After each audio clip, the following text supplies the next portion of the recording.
Саламатсызбы, келиңиз? Саламатсызбы? Кандай торт берейин? Медовый мини берип койгулачы.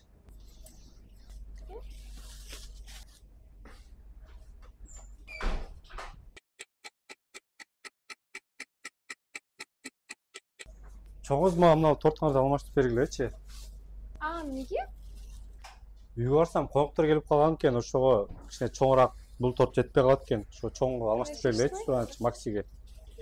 Тилекке каршы биз сатып алынган товарларды кайтарып бере албайбыз. Эмнеге? Себеби биздин торттор жалаң гана нукур азыктардан жасалгандыгы үчүн сактоо мөөнөтү болгону 5 гана күн. Сиздер сатып алган торт сыртка чыккандан кийин анын сактоо шарты бузулат жана азыркы күндүн ысыгына байланыштуу тортторубуз өз формасын жоготушу мүмкүн. Сиздер тортту кайра алып кирип кайтарып берген учурда биз ал тортту башка кардаларга сата албайбыз. Себеби биз ар бир кардар үчүн ишеничтүү нукур азыктардан жасалган жаңы гана тортторду тартуулайбыз.